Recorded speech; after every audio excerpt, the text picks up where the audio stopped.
আচ্ছা, সোনার যা দাম বেড়েছে তাদের সোনা কিনতে গেলে মনে হচ্ছে কিডনি বিক্রি করেই কিনতে হবে।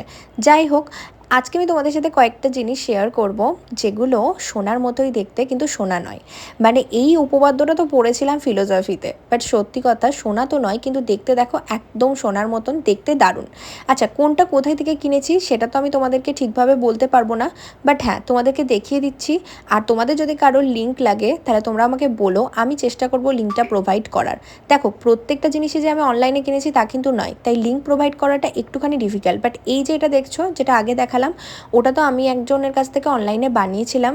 এইটাও আমি একজনের কাছ থেকে অনলাইনে বানিয়েছিলাম, মানে কাস্টমাইজ করে এই দুটো বানানো ছিল। প্রত্যেকটাই কিন্তু খুব সুন্দর দেখতে, একদম সোনার মতন। এইটা একদম কুন্দনের সেট, এটা তো দারুণ দেখতে, এটাও আমার খুব পছন্দের। প্রত্যেকটাই কিন্তু বেশিরভাগই আমার মা পরেছে, মানে মায়েরই বলতে পারো, মায়ের জন্যই কেনা।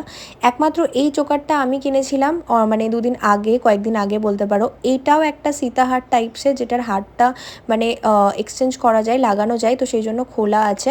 দারুণ দেখতে, তোমরা দেখতে পারো। এটা ওই কুন্দনের কানের চাক, কানেরগুলো খুব সুন্দর। এটা হচ্ছে একটা বালা আর একটা চূড়। সত্যি কথা বলতে গেলে এগুলো একদম সোনার মতন দেখতে। দেখো এই সেটটা, এটা তো আমি অনেক দিন আগে কিনেছিলাম, বাট সেটটা অসাধারণ দেখতে, একদম সোনার মতন। আমি এখানে ভিডিওটা তো করেছি, বাট পরে দেখছি এখানে তোমরা ঠিকভাবে বুঝতে পারবে না, কারণ লাইটের অপোজিটে হয়ে গেছে। এটাও কুন্দন টাইপেরই, এটাও কিন্তু আমি অনলাইনে কিনেছিলাম, এটার লিঙ্ক আমার কাছে আছে। যাই হোক, কোনটা তোমাদের ভালো লাগলো কমেন্ট করে অবশ্যই জানিও।